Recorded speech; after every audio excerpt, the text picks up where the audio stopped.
Hello and welcome. We are going to be discussing today how to pronounce Greek. In particular, we're going to be discussing how to pronounce it with modern pronunciation. There's a lot of benefits to using modern pronunciation for pronouncing Kini or Koine Greek, but that won't be the topic that we're discussing today. Today, we're just going to focus on how to pronounce the letters, how to pronounce the vowel combinations, the various consonant combinations, and really get a sense for how the language sounds. Now, in order to do this, I want you to be able to hear the language pronounced by a native speaker. So there's some sounds in Greek pronunciation that's a little difficult for a non-native speaker. And so I want you to hear how a native speaker pronounces it and try to make your pronunciation sound as close as you can to the native speaker. Now, that being said, none of us are going to, if we're not a native speaker, none of us are going to get this exactly perfect every single time. And so don't get too hung up on this. In fact, the best way is just to listen and hear how Greek is pronounced. And there's a lot of resources out there. So without further ado, let's jump into it. Let's talk about the Greek alphabet.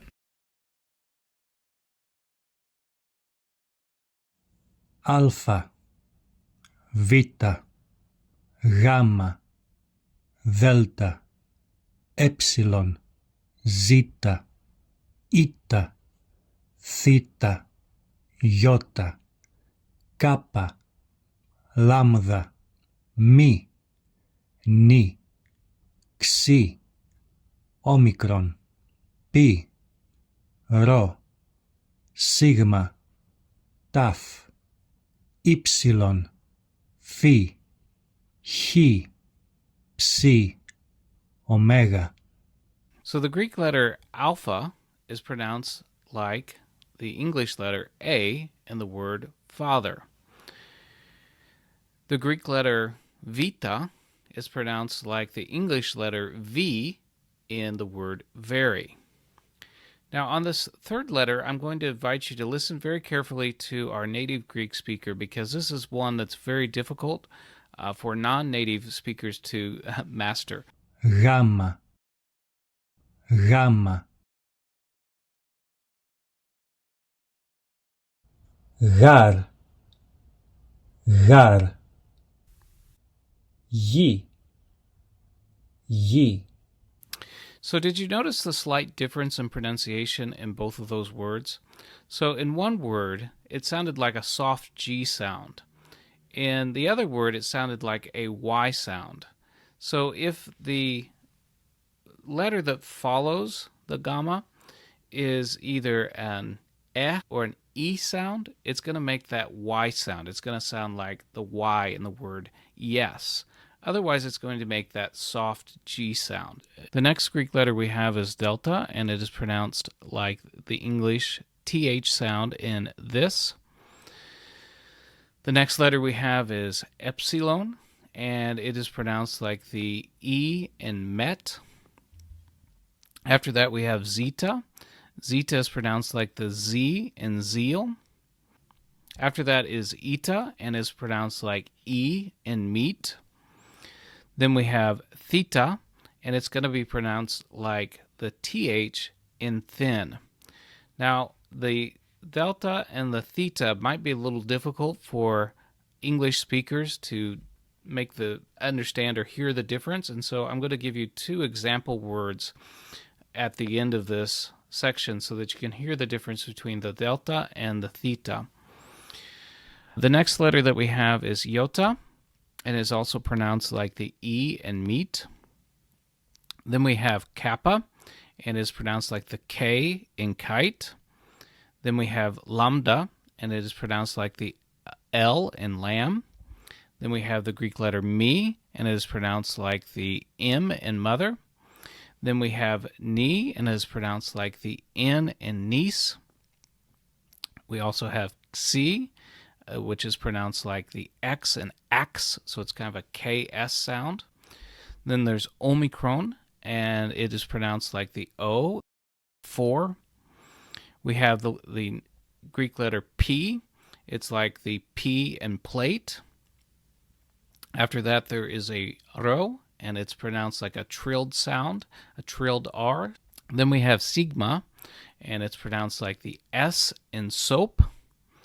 Then we have toph, and it's pronounced like the T and the English word top. We have ypsilon, and it's pronounced like the E in meat. Then we have phi, it is pronounced like the F in free. And then we have chi, which has no exact equivalent in English, but it's also pronounced similar to CH sound in, if you've heard the Scottish word lock.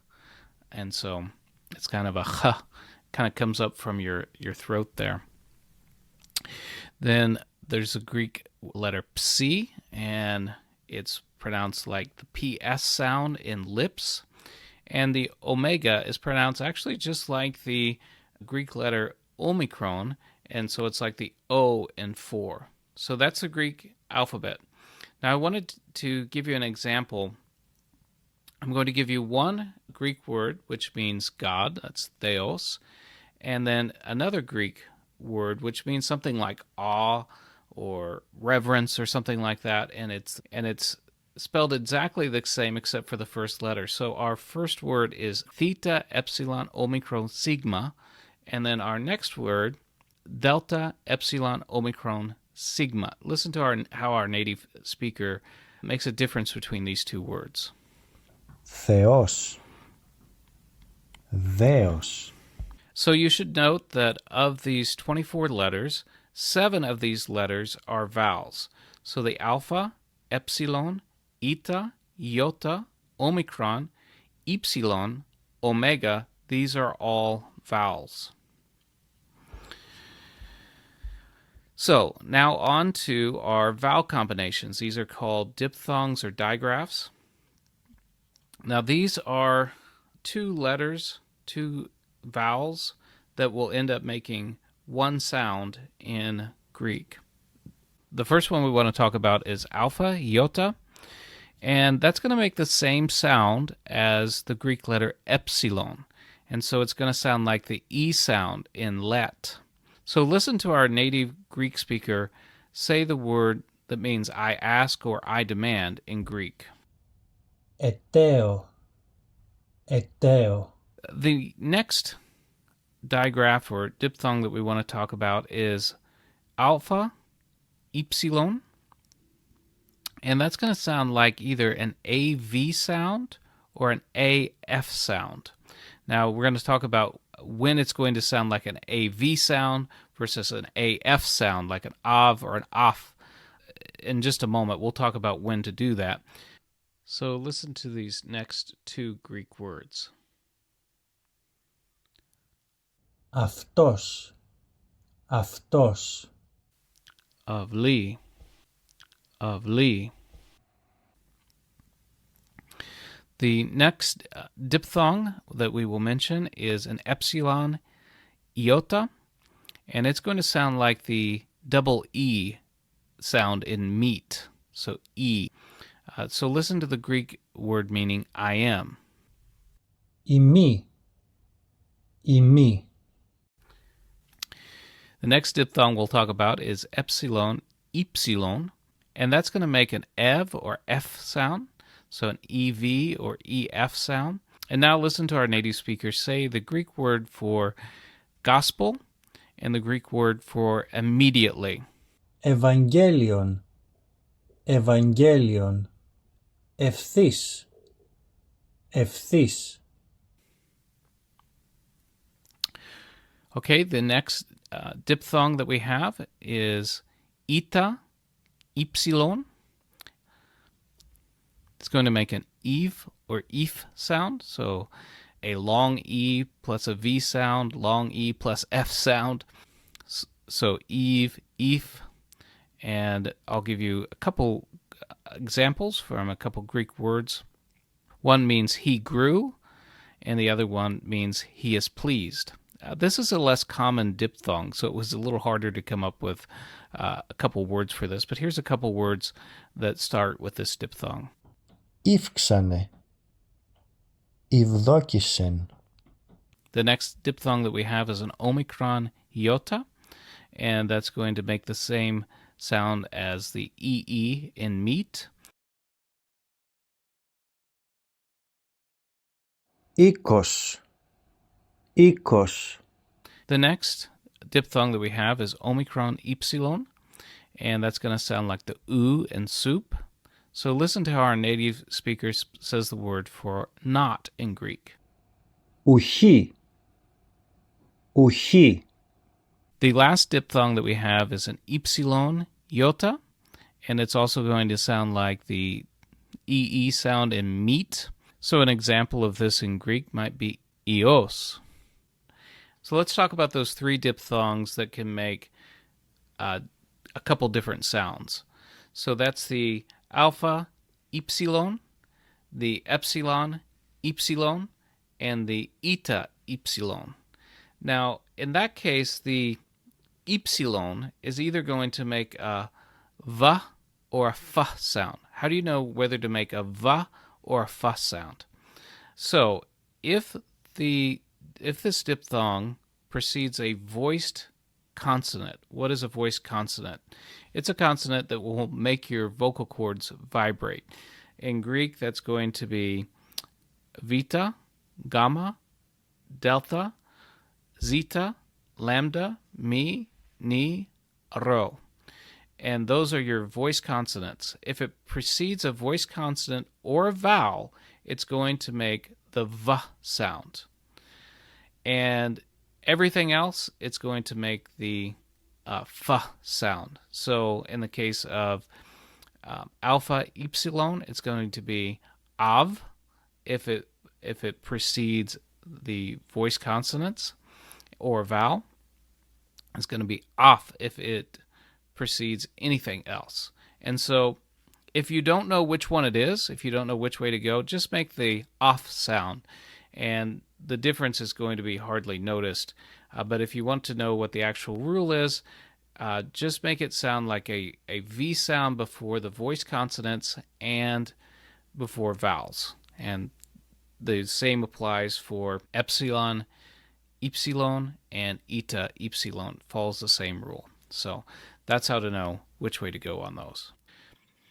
An improper diphthong. Occasionally, a iota will subscript underneath an alpha, eta, or omega. This iota is not pronounced. Okay, there are some consonant combinations that you want to be aware of. When a ni toph comes together, it's going to make ND sound in English. So let's hear a Greek word pronounced with the ni toph combination. Πάντα. So the next combination that we have is me, p, and this is going to make MB sound in English. So it's going to sound like the MB and like a word like slumber. And so let's hear a Greek word pronounced with this combination. Άμπελος. The next combination is when you have a gamma-gamma combination. It's going to make an NG sound, like in the English word singer. And let's hear the Greek word for angel. Άγγελος. Άγγελος. A gamma kappa is going to do the same thing. It's going to make that same NG sound. If you have a gamma he, it's going to also make that NG sound plus carry on with the he sound that you get in the Greek word he. So listen to the Greek word that means I confound. Συγχαίω. A more rare combination will be when you have a gamma xi, and that's going to sound like the NX sound in sphinx. So listen to the Greek word that means trumpet. Σάλπιγγς. Another thing to note is that a sigma will sound like the letter Z when it precedes one of the voiced consonants. So listen to the Greek word that means world. Κόσμος. So, as far as syllabification, that is, as far as how the words are broken apart, the good news is that English and Greek are pretty similar in that fashion. So, if you use your intuition, you'll be on the right track. Just note a couple things that for every vowel you have, you're going to have a syllable, every vowel or diphthong. If you've got two vowels that are next to each other and they don't form a diphthong, you're going to break those apart for your syllables. So if you find a single consonant, it's going to go with the vowel that follows it. There's another thing that's called a diaeresis, which is like two dots above a letter. That's telling you that the word is going to be broken apart at that point. So that's pretty important. So a good word is a Greek word for Moses. So listen to how our speaker pronounces the Greek word for Moses. Moisis. Moisis. So those are just some rules of thumb for how those words are broken up. Some people have given a more thorough list.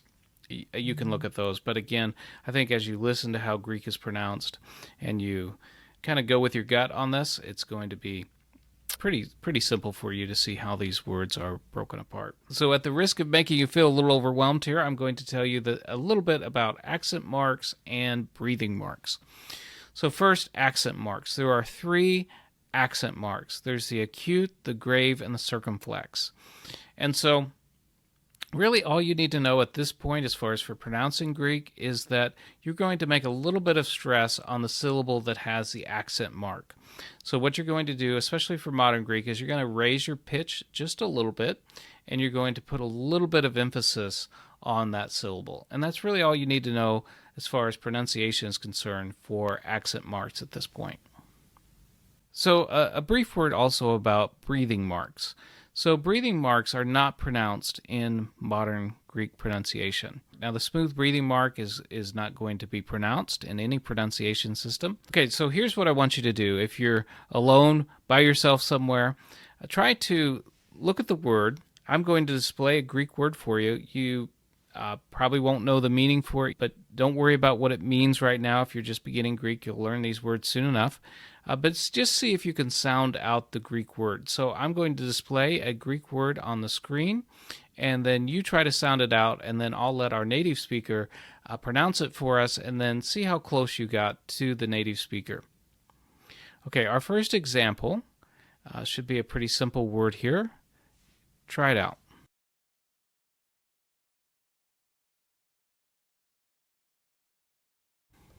Αγαπάω. Αγαπάω. Okay, here's our second example.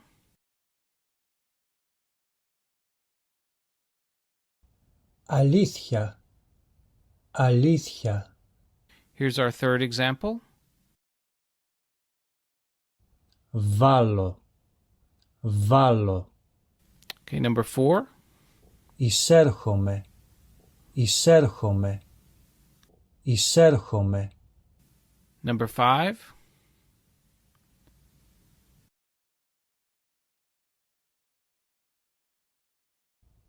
Γράφω. Γράφω. Number 6.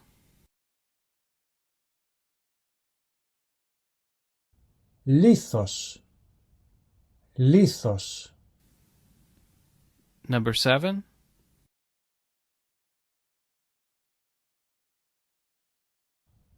Νεκρός. Νεκρός. Number 8.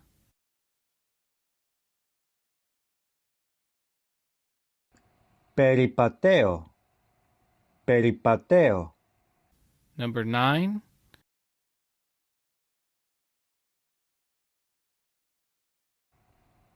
Πορεύομαι.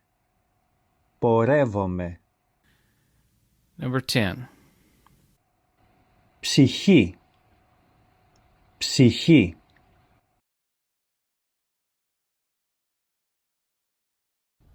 Δούλος. Δούλος.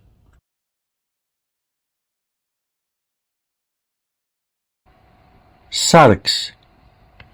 Σάρξ.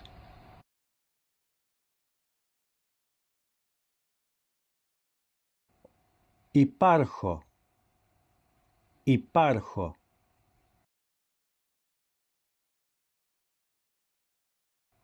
ζωή, ζωή. Okay, now let's hear John 3:16 through 18 with modern pronunciation. Ούτως γάρ ηγάπησεν ο Θεός τον κόσμον, ώστε τον Υιόν τον μονογενή έδωκεν, ή να πάσο πιστεύων εις Αυτόν μη απόλυτε, αλλά έχει ζωήν αιώνιον. Ου γάρ απέστειλεν ο Θεός τον Υιόν εις τον κόσμον, ή να κρίνει τον κόσμον, αλλά ή να σωθεί ο κόσμος δι' αυτού. Πιστεύων εις Αυτόν ου κρίνεται, ο δε μη πιστεύων ήδη κέκριται, οτε μη πεπίστευκεν εις το όνομα του μονογενούς Υιού του Θεού. Just a couple notes. If you're using some online resources to learn more about modern Greek pronunciation, there are some consonant combinations that they may have you learn that exist in modern Greek that don't exist in Kini Greek, and that's why we haven't taught them in this segment. Also, just make sure that your combinations ni, taf, and mi, pi are done like it's taught in this segment for Kini Greek specifically. There's some loan words that have come into modern Greek that obviously don't exist in Kini Greek, so we'll encourage you to use the pronunciations found in this guide as opposed to just trying to keep the ni taf as a D sound. Keep it as an ND sound. Likewise, the mi P combination, keep that as a MB as we've taught in this segment here. And that's really all I've got for you today. Thanks for watching this video on a guide to pronunciation of modern Greek.